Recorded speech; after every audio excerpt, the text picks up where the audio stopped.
Ay, magandang gabi mga boss, mga kamping, mga kabunyog. Ay, salamat sa dumadagdag subscriber, no?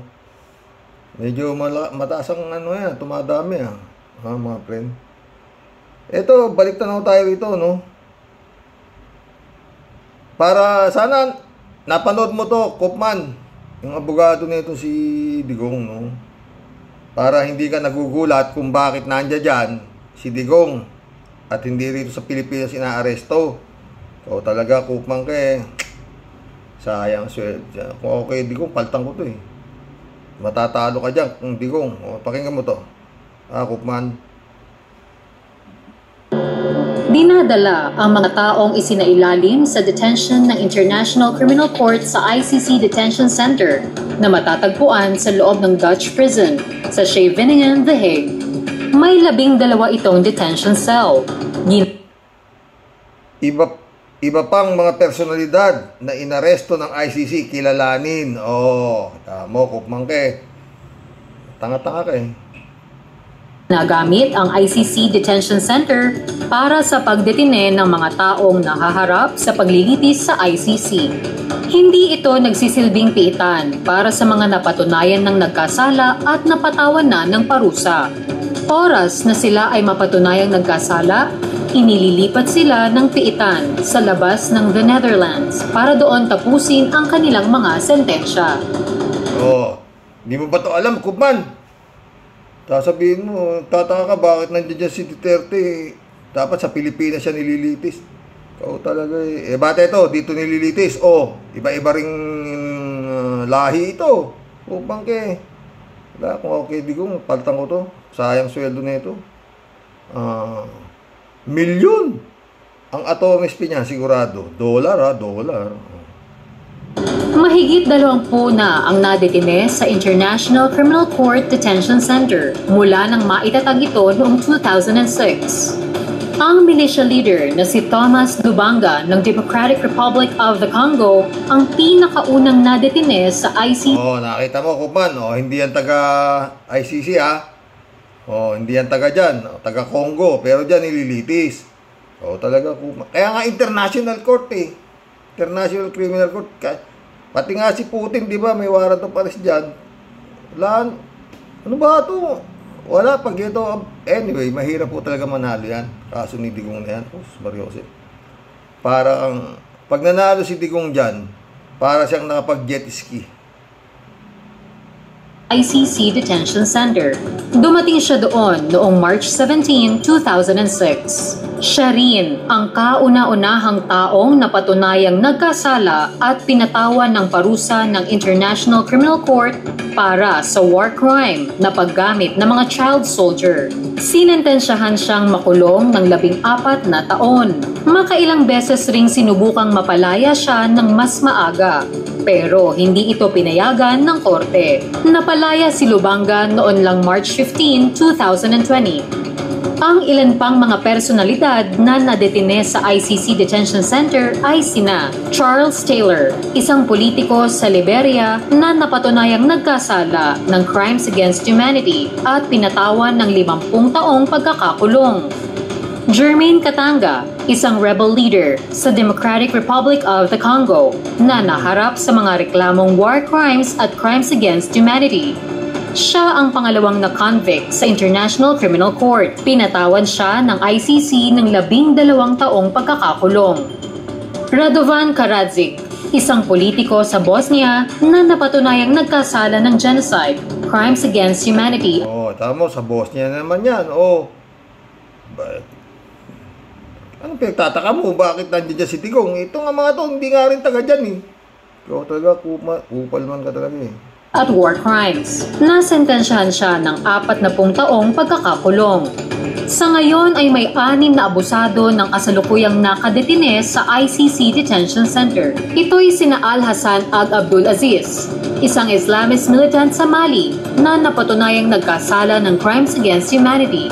Alfred Yekatom, isang dating pinuno ng Central African Rebel Group ang Anti-Balaka. Inirereklamo siya ng war crimes. Patrice Edward Naysona, isa ring pinuno ng grupong Anti-Balaka na inakusahan ng war crimes at crimes against humanity. Ali Kushaib, isang senior commander ng militia group na Janjaweed na inireklamo dahil sa war crimes. Mahamat Said Abdul Kani, dating general at commander ng Seleka, isang alyansa ng mga militia group sa Central Africa. Uy, kalbo rin to ah. Oh, general din. Bato. Susunod ka na rito. Bato ah. Tuloy. Republic. Nahaharap siya sa mga reklamong war crimes at crimes against humanity. At si dating Pangulong Rodrigo Duterte na nahaharap din sa reklamong crimes against humanity. Oh, yun. Sana naintindihan mo na yan, Koopman. Laki-laking sweldo mo, Koopman, kay... Kalahin mo, nagtataka ka, ba't nandiyan dyan si Digong? May kaso nga, crimes against humanity. Ikaw talaga, Koopman. Wala ka bang... Ano ka na, malaki bayad eh, no? Sayang din, no? Diba? Kung matalo, di natalo. Ganun lang yun, no? Diba? Ay, naku. Natuwa ako dito, mga boss, eh. Sino ba mukhang bangag, ha? Ah, to. Ayan,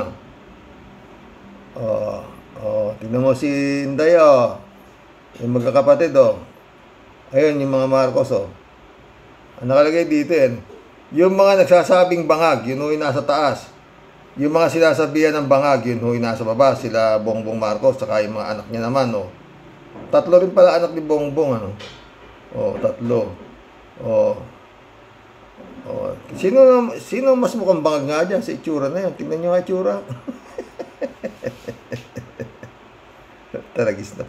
Kawawang Pilipinas to. Ay, Lord. Ayan. Yung itsura ng mga anak ni Digong, Ultimo babae, kalbo pa. Tinawa dyan. Ano ba? Pero ito sinisigaw ng mga tanga, Duterte. Utik yan. Makikita mo itsura talaga ng mga anak ni Digong, mga friend. Mga spoiled brat talaga, Puro tad-tad ng tato, pati yung babae may tato, pati pakalbo pa. Presidente tatay nila, diba? Wala. Ay, nako. Ito yung mukhang bumigay na ito mga friend. Para may ganun na si Sara Duterte, no? Natin, ang sarili natin, ano bang nagawa ng tao na ito? Nangako siya, sorry ma'am,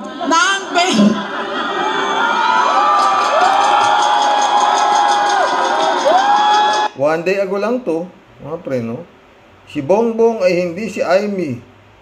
BP Duterte endorses Amy. Islam's Marcos failed promises. Diba, tsura nito,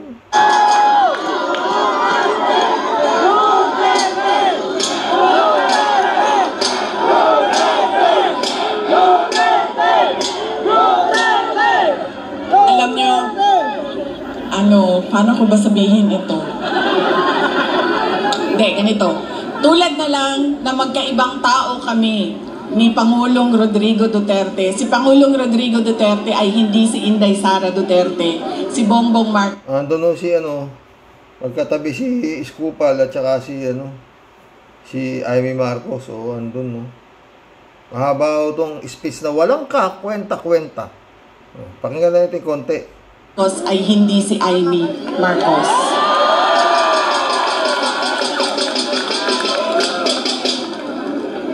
Ito, hindi na ako nagpaalam sa'yo. Sasabihin ko na, sige manig. Tanggalin na lang natin ito. Okay lang sa'yo? Mura siyang matuwan.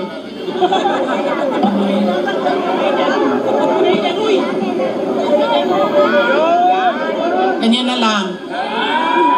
Para din makita ninyo na pumayat na ako. Salamat, Martin Romualdez! Pumayat si Inday Sara! Tapos tumatawa siya. Sa lahat natin yung mother, pumayat si Inday Sara. Parang may may tililing talaga, Uy, kajog lang ba? Seryoso. Mahal ko kayo, ma'am. Ito, hindi na ako nagpaalam kay Senator Amy, kasi hindi ko naman alam na nandito siya. Noong October 2023, pumunta ako sa kanya. Sabi ko sa kanya, pwede mo ba akong tulungan? Kailangan ko kausapin ang Pangulo. Kasi nakikita ko sa mga plano nila at nabasa ko sa mga plano nila, meron silang ipa-file na impeachment na kaso. So sinamahan niya ako. Ito yung araw bago umalis si dating Pangulong, si Pangulong Bongbong Marcos. Ito yung... Hindi ko sinadya yun. Hindi ko sinadya yun. Tawa naman tawa si Aimee, oh. Tsaka si Isko. Hindi ko sinadya yun, ha? Kayo lahat, file ng sedition. Kayo dyan, may kaso na kayo bukas. Ito. So, ito yung araw na paalis siya, papuntang Amerika. Pumunta kami, sinamahan ako ni Senator Aimee. Siya yung kumuha ng oras ng schedule para makausap ko si BBM. Noong nandun na kami, binanggit ko sa kanya ang impeachment. Pero hindi yung impeachment ang gusto kong marinig ninyo na kwento ngayong gabi na ito. Doon sa pag-uusap naming kaming tatlo lang yun pasensya na silang dalawa. Marites yung nandoon sa harap. Alam nyo, nung panahon ng tatay ko, wala akong ganitong klaseng politiko na ganitong klase speech. Vice Presidente ho ito, ha? Kagalang-galang ho nung mga panahon ng tatay ko. Wala pa yung martial law. Magagaling, nag-i-speech doon. Ngayon, ito na lang sila, tas sisigawan naman yung mga tanga. Duterte. Tangin na, anong klase na ito mangyayari sa Pilipinas na ito? At nangangarap na maging presidente pa ito, itsura na ito, Lang dalawa. Nag-usap kaming tatlo, nabanggit ni BBM ang pag-amenda ng konstitusyon. At sinabi niya na, madami siya sinabi, pero ang gist ng sinabi niya ay, we will just amend. Kasi English man sila pag mag-istoryano. So ako dito, kuyawan in English, we will just amend the economic provisions of the Constitution. Nakirinig ko at nakita ko talaga na sumagot si Senator Aimee. Sabi niya, that is a dangerous thing. Sabi niya, if you open the Constitution to amendments, you do not just open it to economic provisions. You open it for all amendments of the Constitution. At nagsagutan na silang dalawa sa harap ko dahil sa ating Constitution. Kaya yan ang pruweba ko at proof ko sa inyo na magkaiba na tao. Ibang tao si BBM, ibang tao si Aimee Marcos. Puta, talagang ibang tao talaga yan. Babae talaga yan. Ano ba naman katangahan yan? Putang ina. Anong klase ito? Ito Diyos ko. Ito sinisigaw ng mga trolls na putang ina. Buhay.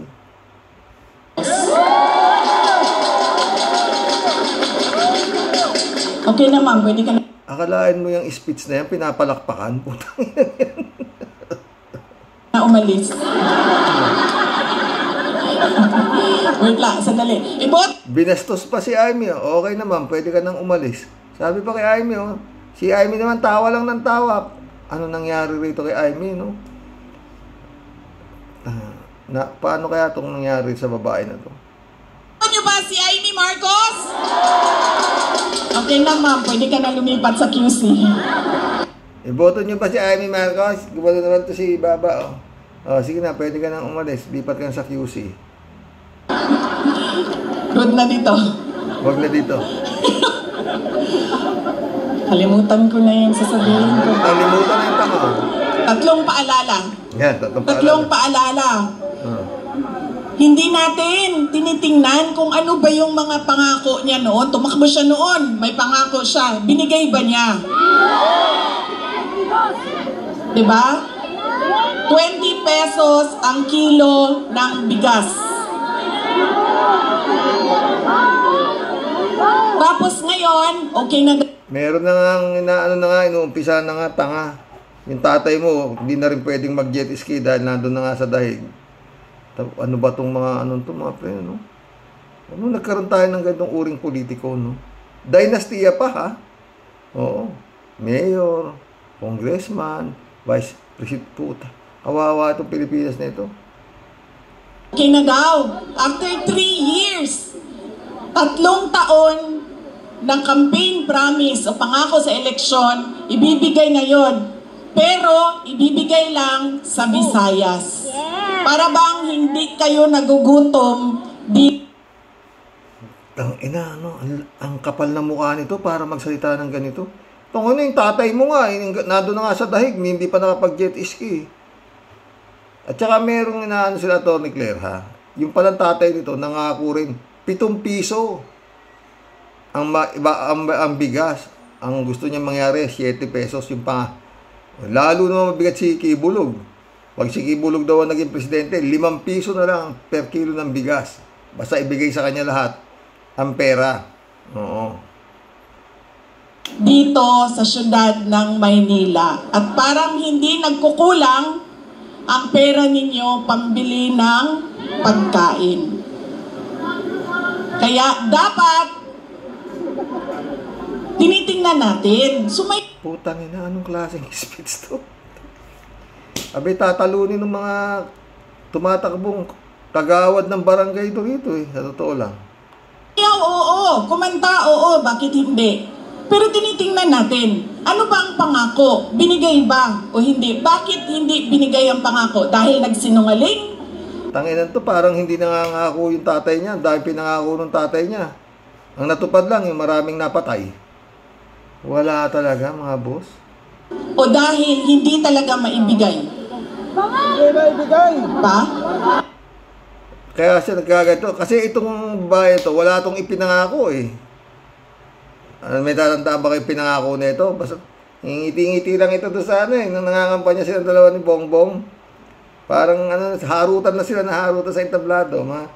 Ano lang ginagawa nila? Oo. Wala. Nakatanga vice presidente, no? Paliwanag dapat nito, malapit na impeachment, ha?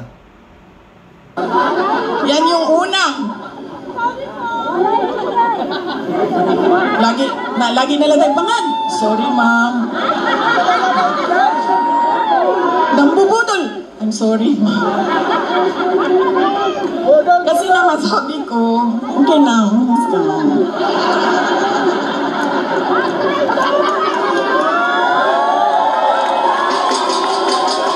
Pag may sumisigaw ng bubudol, sorry ma'am, sabi niya kay Amy. Sabi ko naman, umalis ka na eh.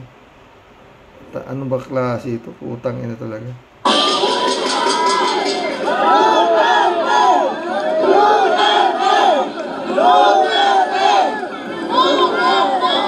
Alam nyo, yung bangag na yan. Puta, pipito lang yata sumisigaw ng Duterte eh. Dito na lang tayo. Mas maganda-ganda pa. Yo, wala akong kakwenta-kwenta. Mahaba ho yung speech na yun.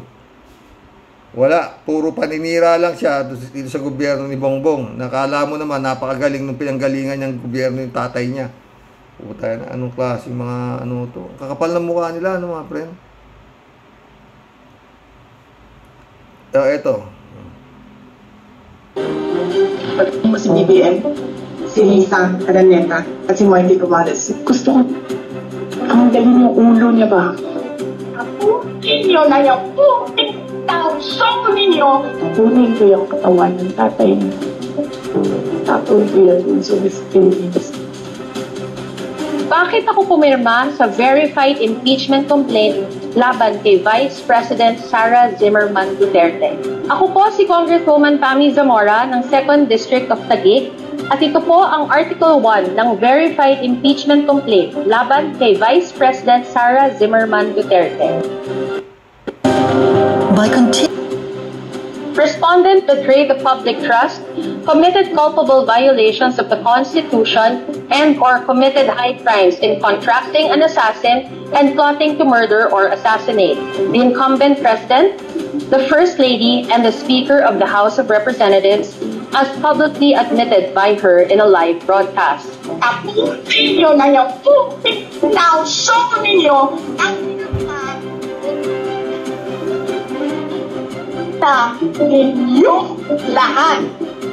Tulad ng naramdaman ng maraming Pilipino nung una kong napanood si Vice President Sara Duterte, May kinausap na ako na tao.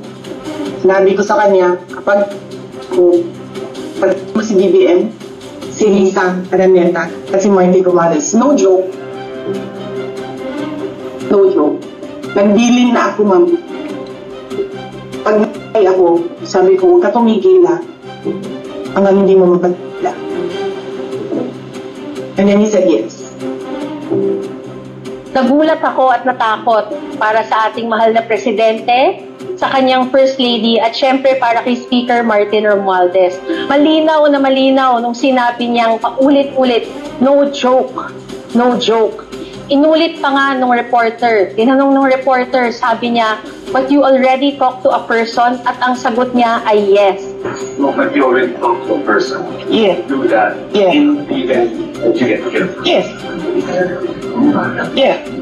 Para po sa amin dito sa Taguig, malinaw po ang sinabi ng Vice President. May kausap siya na willing pumatay para po sa kanya.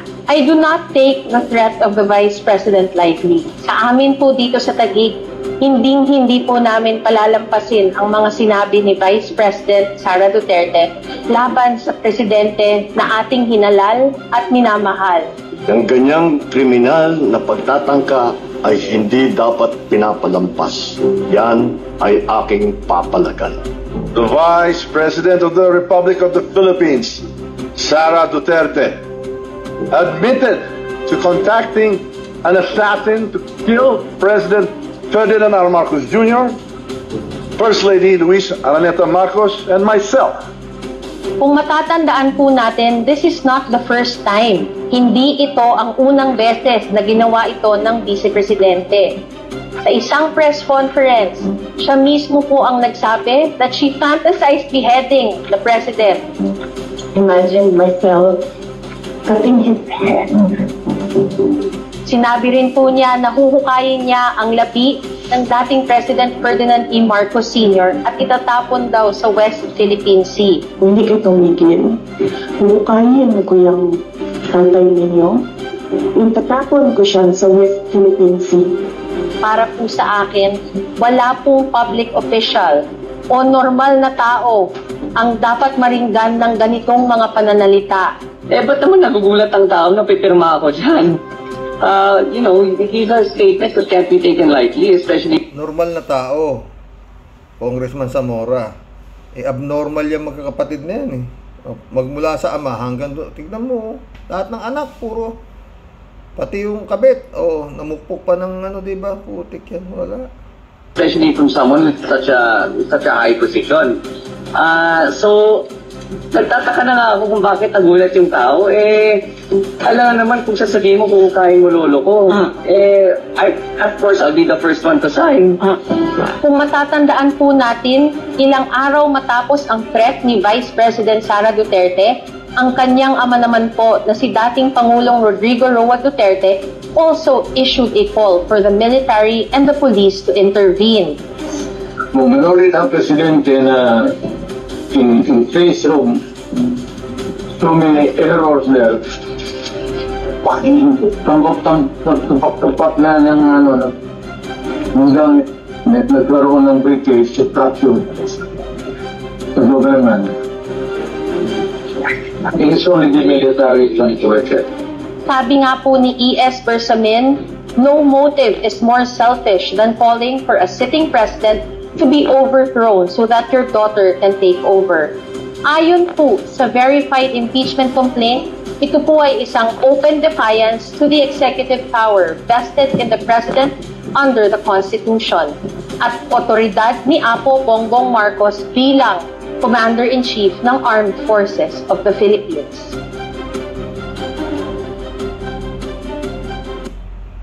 Ay, nako mga friend. Before Christmas, marami pa akong darating yung impeachment nito. Anyway, kumpiyansa naman siya na kanya yung Senado. Diba? Na siya mananalo, yung mga hindi siya ikukumbik ng mga senador, no?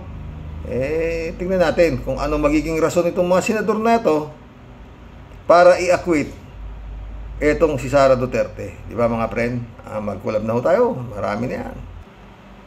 Shout out, Jet Ramos na Kalat ni Baya, shout out Bean Stray, shout out. Naku, bakit ganyan si Koopman? Saan ba naka-charge si Duterte? Di ba sa ICC? Parang di kaya ni Koopman depensahan si Digong Kayang-kaya niya yung Beans. Kung matalo, di bayad di si Digong, di ba? David Iscareo, good evening Sir Rox. Hindi porket imported na lawyer, magaling na. Yun nga bobo nga itong abogado na to. Di pala niya alam na di nga yan makasuhan kasi nga marami yung alipores dito at sobrang malakas pa din ang impluensya niyan dito. Kaya di makasuhan at marami nga yan death squad group na nagkalat. Kaya takot ang mismong nasa justice system natin. Walang alam ang abogagong ito. Sayang ang ibinayad sa kanya. Di bale, di naman natin pera yan. Pero pera, galing sa pera ng bayan. Totoo yan, Elizabeth. Ay, naku. Rick Panoy, shout out. Magandang gabi, Karox. Ang hirap sa mga fake news vlogger. Nagpipid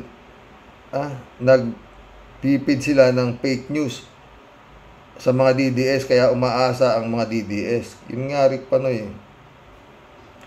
Rogelio Damaso, shout out. Good evening. Karox, bakit matapang si Bato sa mga tamang tao? Siya ba tama si Digong sa akala niya? Yun nga, tatanga-tanga rin niya si Bato Rick Panoy, kung kakasuhan si Duterte sa Pinas, matik absuelto. Kaya kasi nilang i-threat ang mga justice sa Pilipinas. Totoo. At iba nga appointed pa niya, diba? Mundo Cheng, ayaw na ayaw ni Digong sa mga puti, pero puti rin ang nakabudol sa kanya. At sa totoo lang, kung ikukumpara mo sa mga abogadong Pinoy sa tiyonggong puti na ito, ay sisiw ito sa atin mga abogado. At hindi alam ng abogado nila na lahat ng korte ay hawak ni Digong, kaya narariyan si Digong para parehas. Yun nga Tanga-tanga to. Lasing abogado to, sayang sweldo nito. Elizabeth Iscareo, grabe ang katangahan ni Kaufman nito. At tumahawak pa siya ng kaso na yan ni Duterte bilang tagapagtanggol. Inalam niya muna ang ginawa nito sa ating bansa at paano niya ito didepensahan. Kung ganyan wala siyang alam, papauwiin daw niya si Digong, papauwiin daw niya itong si Duterte ASAP Ano sa palagay niya ang mga abogadong hahawak sa mga biktima nito at sa dami ng pinagpapatay niya, mababaliwala. Mahirap magsalita ng tanga, no mga friend. Ayoko sabihin tanga yung nako abogado na yan. Masakit po yan, salitang tanga, wala akong gamot kasi yan. Kaya mahirap kong sabihan na ito, si Koopman nito, tatanga-tanga. Hindi ko tama yun. K54254, Tyrox, halata naman na Koopman ay typical na abogado. Bibigyan ng pag-asa yung kliyente, pero pag natalo na sa kaso, ay gagawa din ng lusot. Totoo pag nakita lang, di pa yata nakita na kaya si Kupalman itong yung mga pag-admit nito si Duterte sa Quadcom, saka sa Senado, kung ano itsura, di ba? Mundo Cheng, lahat ng mga anak ni Digong pare-parehong mga bobo sa katarantaduan. Sa katarantaduan lang magagaling, lalo na sa mga pagnanakaw at pagyayabang na may kasama pang pagpatay. Tama ka dyan, Mundo. Mga itsura, pinakita ko naman, di ba? Sino mga mukha adik? Curveball, shout out. Todo banat lang si Libayan hoping na pansinin siya ni Atty. Claire. It hurts kasi na parang you don't exist at hindi ka relevant para pansinin, kaya inis lang ang dumadaloy sa ugat ni Libayan. Naniniwala ako sa diyan, Carbol. Sumagot si Tedo, kaya nangingitim ang dugo dahil sa inis. Ganun nga siguro. Rhea Manampan, shout out. Good evening, Sir Rox. God bless you po. God bless Rhea Manampan. Rhea ulit, hindi lang niya masabi, Sir Rox, na di niya kaya ipagtanggol si Duterte. Yun nga. Yun lang ang niya yun, argumento niya, na dapat makauwi si Digong dahil may magpapaawa rin. Mukhang nagpapaawa rin yung abogado ni si Digong. Vince Treo, meron po akong palayan, pero nag-stop po ako ng patanim ng palay kasi gastusan ko more than 40,000 sa abono at sa mga chemical plus labor. Nakakawala ng gana at nakaka-disappointing kasi after harvest, sobrang baba ng presyo ng palay per kilo. Believe it or not, sumadsad to 4 pesos per kilo, fluctuating up to 14 pesos per kilo. Naintindihan ko yan, Vince Ray, kasi marami ritong buyer niyan, mga kaibigan ko, palay. Masarap nga yan, habang maraming palay, bili ng bili yung mga mayayaman dito. I-stock nila ngayon yan. Pag wala na, tapos na yung anihan, at wala nang palay, mataas na nilang naibebenta. Yun. Sumagot si Tedo, dapat sinusuporta ng ating gobyerno ang ating magsasaka kaysa magsasaka ng ibang bansa dahil sa importation. Makabayan bang pamamaraan yun? Ang bigas natin ang nasa mababang kalidad kumpara sa binibili sa iba. Kung gusto, may paraan. Kung ayaw, ang alam lang nila ay ibulsa ang pera sa kaban ng bayan. Totoo yan, Ted. Mundo Cheng ulit, Yang mga laing Duterte ay walang kahihiyan, naganid at swapang sa kapangyarihan tulad ng mga senador na matagal nang nakaupo at nagnanakaw pa sa Napoles na may mga kaso pa hanggang ngayon at palamunin ng bayan. Kumakandidato pa, kapal mo, Bong Revilla at Jinggoy at Lapid. Ikaw naman, Mundo. Sinabi ko na nga, pag hindi ka makapal ang mukha mo, hindi ka sisikat na politiko, diba? Tingnan mo yan, mga Duterte, kakapal na buka. Simusigaw pa rin yung mga tango, Duterte, puta yan. Amado Galang, shout out. Palagay ko, Karox, A1 yung interview, parang naging DD shit na rin si Koopman, parang low caliber ang abogadong yan. Maski anong gagawin para kumita lang. Si Harry Roque nag-commit na gano'n dyan. Nag-recommenda yata dyan Patay, baka may porsyento si Harry Roque dyan. Sabi siguro ni Harry Roque, singilin mo na mataas at napakaraming pera niyan. Kaya maski na hindi na kinuha si Roque, baka may porsyento siya kay Kupalman, di ba? Johnny Bigodo. Gandang gabi ka, Roque. Itong mga Duterte, lalo si Sara, puro paninira ang ginagawa kay BBM. Gusto nila talagang pabagsakin si BBM. Kasi gusto nila sila ang nasa pwesto para hindi sila magalaw. Marami kasi silang kaso tulad na EJK ni Digong at mga pagnanakaw nila sa gobyerno. Kung nasa pwesto sila, tiyak hindi maaaresto si Digong. Kaya pilit nilang pinababagsak si PBBM. Totoo yan, Johnny Bigod. Kaso hindi naman nangyari. Joel Molina, shout out. Karox, dahil lang sa politika, nabaliw na si Babalina, nahawa na kay Sara. Wala na, may mga ikot-ikot na AJ Reyes, shout out. Palitan na nila, padala na si Kabayong Libayan. Patay tayo dyan. Mas magaling naman yan si Libayan kaysa kay Kupalman. Mas libilib ako dyan. David Ali Mendoza. Karox, good evening po ay Kupalman. Kung wala si Digong dyan sa dahig, di wala ka sanang magagatasan sa mga Duterte. Pasalamat ka nga at dinala dyan si Dutae kasi kikita ka ng milyon-milyon sa kanila. Totoo. Maski talo, di ba, David? David Uledo. Karox, para na din sinabi ni Kupalman na bobo ang mga taga-ICC at tinanggap ang kaso ni Digonggong. Kupalman talaga. Ay, David, ganun nga di ba? Anong klase ito, abogago na to? Pelabo, shout out. Baliw din si Kupman. O, yun nga para may sayad din, no? Librado Ludovico, shout out. Mabiyayang umaga, Karox. At sa lahat ng Warriors watching from Edmonton, Alberta, Canada. God bless po. Stay safe and healthy. Hoy, Kupalman. Upal ka. Wala kang magkaso. Kasi hawak niya ang justice ng Pilipinas kung alam mo lang. Wala alam Banat ng banat parang naliligaw. Mundo Cheng nito. Pero sa ngayon, marami nang inilagay ni Digong sa pwesto na ang mga bumabaligtad dahil alam nila na hindi na makakabalik pa si hinayupak na si Digong. Yun nga, mundo ulit. Oy, Amy, ikaw ang dapat na gisingin at ikaw ang makademonyo at kung alam mo lang, babali na, sukang-suka na ang mga taong bayan sa'yo at pag-ugali mo. Pero malalim, alam mo mundo, mukhang malalim ang pinagsamahan ni Digong at saka nito si Amy. Mukhang napakalalim, no? Mahirap sisirin.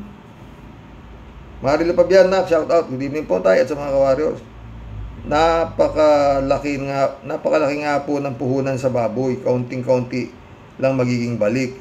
Hindi, malaki din pagka nakapagpaanak ka ng baboy. Pero kung yung sabihin mo, patining lang, maliit lang ang kita. Alam ko yan. Sa palay naman po, mas masakit. Yung inutang mo ng puhunan kapag nadaanan pa ng kalamidad, yun nga, masaklap nga inabot ng ating mga magsasaka. Ang tingnan na lang po natin, masayang pakiramdam ng mga kapos sa budget kahit man lang sa isang linggo, mabawasan ang nararamdamang stress. Lalo na kung may mga anak na iiyak, ay masakit sa puso ng magulang. Pero kung nasa puso nila, magsakripisyo sila ng 1 year walang korupsyon tapos ibigay ng free na lang muna. God bless us always. Tama ka dyan, nako. Kayong mga sinatong at mga nagpapasasa sa kaban ng bayan, pwede bang pahingahin nyo muna yung kaban ni Juan de la Cruz? At maski na mga sabihin natin 2 buwang sweldo ninyo, di ba, Kimo? Bigyan nyo muna sa taong bayan para may pambili sila ng bigas. Total, pa-aircon lang naman kayo dyan o pahiring-hiring kayo dyan. Sagot ni kala, diba? Tangin ng buhay. Mundo Cheng, bakit umaasa pa ba si Sara at ang mga supporter niya na makakaupo pa sa pagkapangulo sa Malacanang? Ano sila, mga hilo? Uupo si Sara sa inidoro, yun ang malinaw. At sa totoo lang, maraming DDS dyan ay mga maka-BBM yan. Kaya nariyan lang sila dahil binabayaran lang sila. Totoo yan, mundo. Mundo ulit Huwag kayong mawala ng pag-asa, mga kababayan ko. Ano man simula, lalo na galing sa kasamaan, ay may wakas din silang sasapitin. At tiyak sa mapait pang paraan. Totoo yan, mundo. Totoo yan,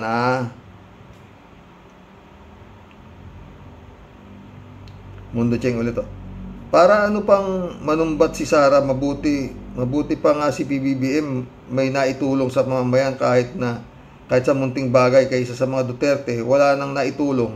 Ninakawan pa tayo, binaon pa tayo sa utang, puro sakit ng ulo ang ibinigay sa bawat mamamayan at kahihiyan sa buong mundo. At walang ginawang maganda sa bayan. Pumutok lang ang Duterte sa mga pagpatay at mga pagnanakaw, mga lahing drug lord. Totoo yan, mundo. Tsaka puta na yung pagtayo ni Pinoy, malaki pa yung iniwan na budget kay Duterte. Eto puta, pagtayo nito, simot, pati kaldero. Puta, grabe, no?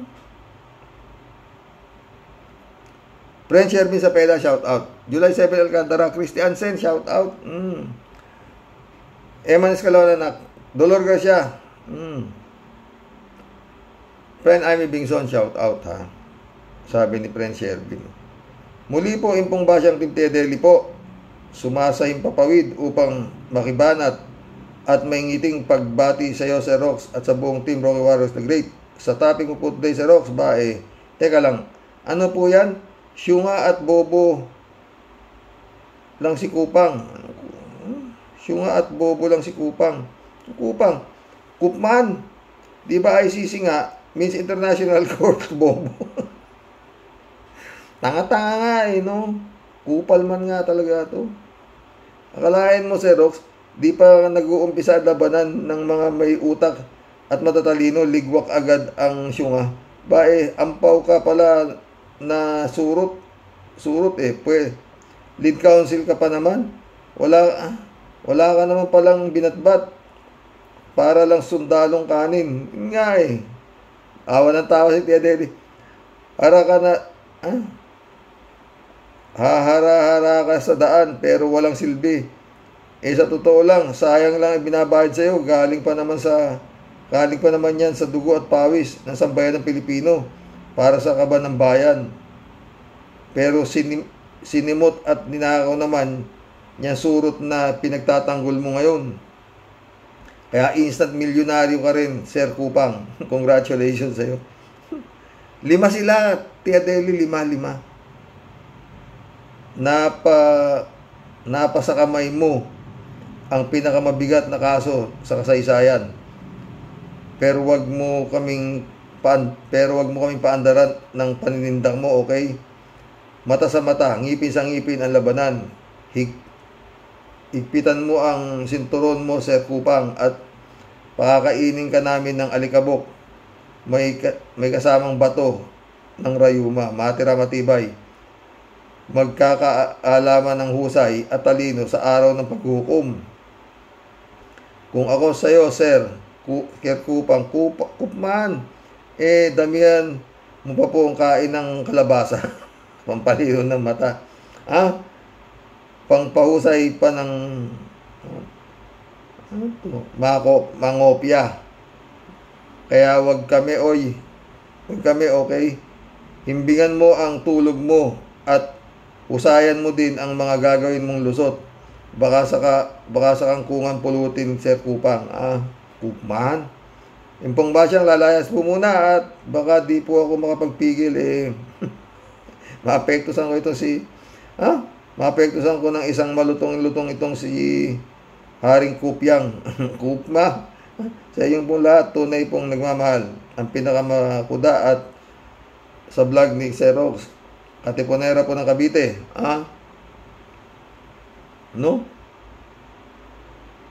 Ito ang asungot ninyong Tia Deli. God bless. Ingat po palagi, Sir Rox. Kung nga dyan Shout out po sa lahat ng Team Rocky Warriors. Hello, Sister Chupista, di nauumay kay Tita Deli, kay Tia Deli. Shout out din kay Sister Grace. Lapit na rin paghukom, Sister. Peace be with you. Malapit na nga, friend. 90 days almost 30 days, 60 days lang iintayin ko dito sa walang yung Maria Francesca, shout out. Yan na nga ang pera na nakulimbat nila yan. Parang kandila lang yan. Mauubos din unti-unti. Totoo yan, Maria Francesca. Welcome to the club. Ted, kung ito na naman tong Ted na to. Kung nagtatanga-tangahan lang itong si Kupman o talagang tanga, kontento na ako dyan kay kontento na ako dyan ka Roque. Taasan pa ni Digong ang bayad kay Kupman. Buti yan para maubos ang trilyones ni Digong at mabankrupt ang KOJC. Alam naman natin ang totoo. Kaya siguro ganyan ang style ni Kupman dahil ngayon pa lang di niya alam kung anong malakas na defense ang gagamitin. Wala, my friend, walang paano niya itataob ang tunay na ebidensya? Si Digong mismo ang malinaw na ebidensya. Yan ang sinasabi ng mga abogado natin sa pangunguna ni Atty. Cristina Conti. Wala pang itinatanong sa ICC. Wala pang tinatanong ng ICC. Inamin na ni Digong na siya ang responsable sa patayan. Yun nga wala tayong magagawa, Ted. Pera na yan Maski matalo si Kupalman, wala rin Faith and Trust, shout out. Dahil sa dots na ob na rin, di na rin alam ang pinagsasabi. Totoo. Bong Tupa, shout out Naku, pag binalik dito sa Pinas si Digong, sigurado mahihirapan ang ating kapulisan. Mahuli si Duterte. Sabihin kay Koopman, bobo. Sabihin kay Koopman, bobo siya kasi di niya alam na hindi gumagana ang justice system din sa Pinas. Putik. Kaya nga, bobo Pastor Jun Lagon, shout out my friend. Michael Edwin, shout out. Mike. Jan Dimango, shout out Sabi ni Pastor Juno. Good day Manong Rocket sa mga ka-warrior. Yung statement ni Koopman ay sinyalis po na di niya kayang depensahan si Duterte. Sabi nga ni Atty. Enzo, rehas yung ginagamit niyang argumento. Kaya nga, ibig sabihin, wala siyang bagong argumento upang depensahan si Digong. Kaya nakikisakay na lang siya sa dating walang saysay na argumento ng mga alagad ni Duterte dyan sa Pilipinas. Yun na nga. Imbis na magpakitang gilas sa paglabas ng bagong argumento, gaya-gaya lang siya sa halagang 150 million a month. Ilang kaban na bigas din ang mabibili niyan. At pambili na rin ng Dr. Koopman Sorpor Soap. Nag-Ilocano, pakawan dagitoy atat tao, ay apo. Ilocano na naman si Pastor ulit Totoo po sigurong natupad ang presyo ng bigas na 20 pesos per kilo. Pero sa merkado lang. Ang totoong presyo ay mga more than 30 pa rin. Naging 20 kasi may subsidy. Yun nga. Pero pagkatapos sa eleksyon, balik na dating presyo na naman yan. In totality, hindi pa rin natupad ang pangarap. Napagbigyan lang ang mga Pilipino. Totoo. Parang ano nga yan, friend yun parte rin ng vote buying. Rogelio Asuncion, parang si Atty. Libayan, siguro ang parang si Atty. Libayan, siguro ng DDS. Alam naman nila, batas dyan Nagbubulag-bulaga naman, di ba? Karox, ang daming magagaling naman na tama yung ginagawa kay Digong nyo to 3J shop na naman to. Sabi niya, hay nako Sir Rox, mga abogado naman sila panay pa rin ang tanong, bakit nasa ICC Digong? Magka-level pala si Koopman at si Libayan.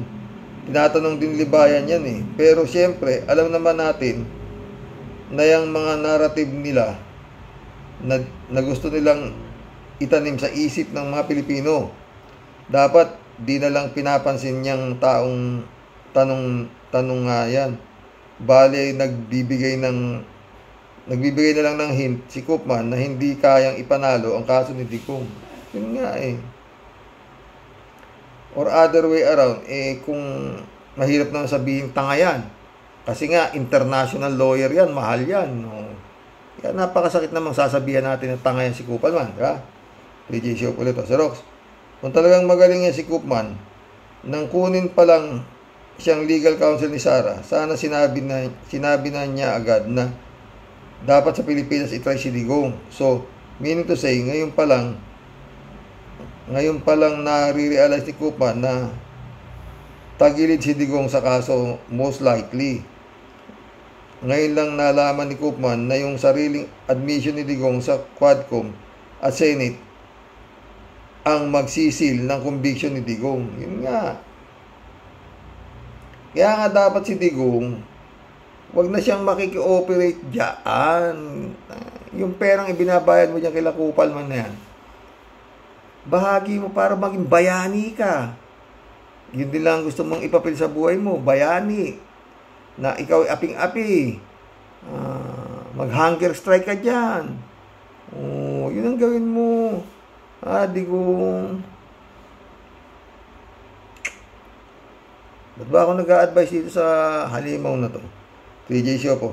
Naku naman, Serok, sabi ko naman, yan 20 pesos na bigas, although alam nating hindi naman yan primera klaseng bigas, panglaylayan lang ang bigas na yan.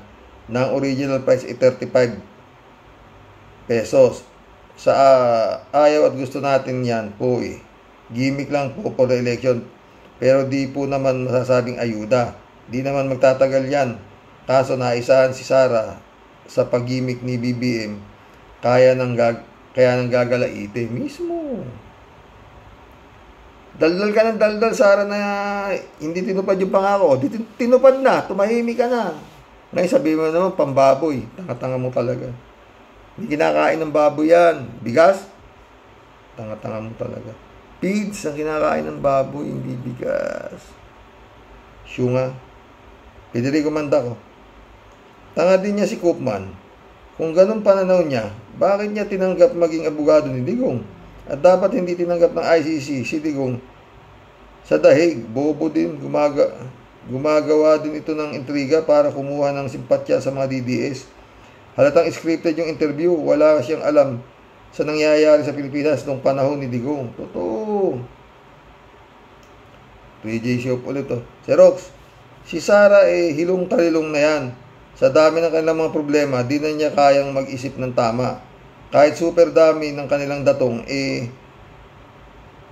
indahin din nila ang bawat dolyar na binabayad nila kay Koopman.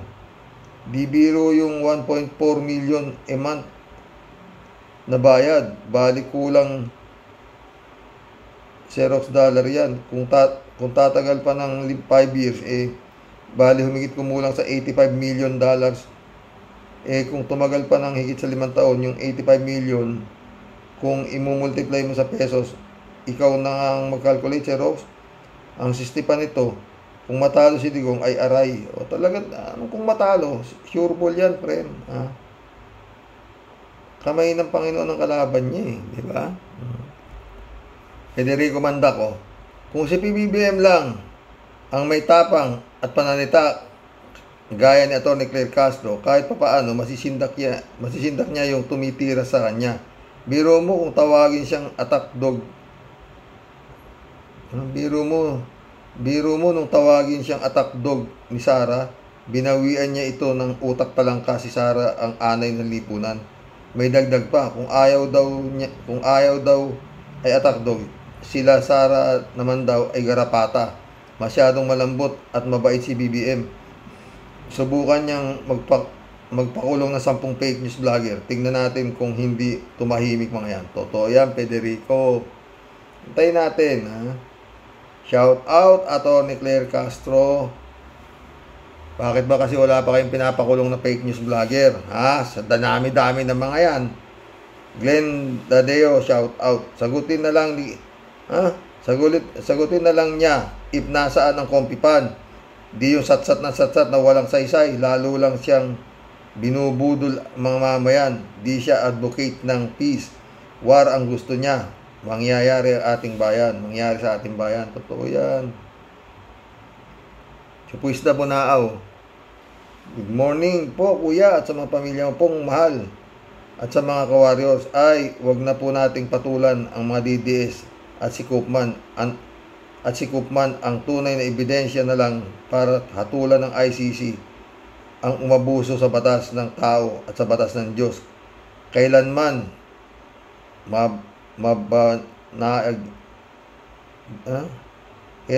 di mananaig ang masama sa kabutihan. Huwag na tayong magpa-steer sa mga DDS na yan. Totoo. Magpa-stress sa mga DDS na yan. Chupista Bunaaw ulit to.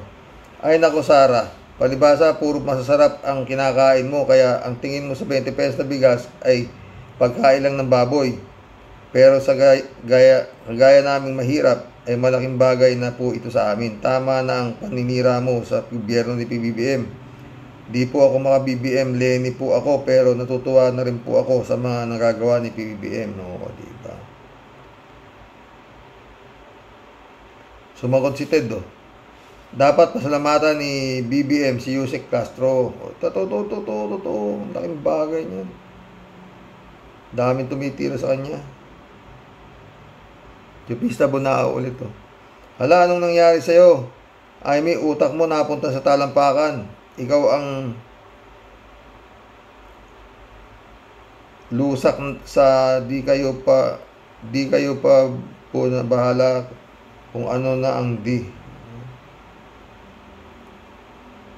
Chupista ulit, Attorney Claire, naway gabayan ka po ng Panginoong Diyos nating lahat ilayo sa kapahamakan, disgrasya at sakit, lalo na sa mga taong walang gagawing nais gawin kundi ang makaperwisyo sa kapwa. Totoo yan. Chupista ulit oh. Ang dami ko ng comment, kuya. Di ko lang mapigilan kasi ba naman, sabi mo po, kuya, na may nagawa naman si PBBM. Ito bawang si Duterte hanggang ngayon di pa nakakapag-jet ski. Ngayon lalong di na niya matutupad kasi nasa dahig na siya. Baka doon na siya kunin ng kanyang Panginoon. Sino po kaya ang Panginoon niya? Kasi di maganda ang turo sa kanya. Ikaw naman, si Satanas nga ang gusto niyang puntahan eh. Kalat niyo, good afternoon Kasani, bombahin mo Kasani, bombahin mo mga Boplax. God bless your family, God bless Kalat ni Lowy na vlog, shout out. Kopman, pera-pera lang yan. Wala pa yatang ipinanalong kaso yan. Ba, rekomendado ni, ano yan, nito, si Harry Shoke. Shirley Jaser, shout out. Kala ko ba magaling yung Kopman na yan? Wala nang ibang masabi, lagi na ng ganyan. Ako, wala yan Karox. Dapat may iba siyang dahilan. Luma na yung rason niya, kaya nandyan si Digong. Walang makakuha justice ang mga biktima ng EJK sa Pilipinas. Super powerful siya kasi. Kaya ayan, inabot niya, napunta siya dyan sa dahig. Dito kupal man natin. Shirley Jaser, tanga, sabi niya, tanga, mga taong bumoto dyan sa Digong na yan. Siya naman mismo ang nagsabi, di ba Karo, na stupid ang mga bumoto sa kanya. Nangangampanya pa lang, nagmumura na. Si God pa at Pope ang minura. Kung di ba naman may sapak sa utak. Totoo yan, Shirley, ha? Ay, mission accomplished mga boss. Alas 8 na dito ng gabi. May konti lang. Tulog na naman si Mr. Sa totoo lang. Oy, God bless po mga friend. Yung bunyog po tsaka yung mga huwag na ho tayong kumuha sa mga inaanay na dyan sa Senado at Kongreso. Sa Senado at Kongreso, biliw tayo mabuti po. Sabagay, wala naman nung tanga sa nakasubscribe dito. Alam ninyo ang gagawin ninyo ng mga friend mo. Pero mag-inganyo rin kayo sa mga kapitbahay natin na tumigil na ng katangahan, di ba? God bless. Magandang gabi po, mga friend.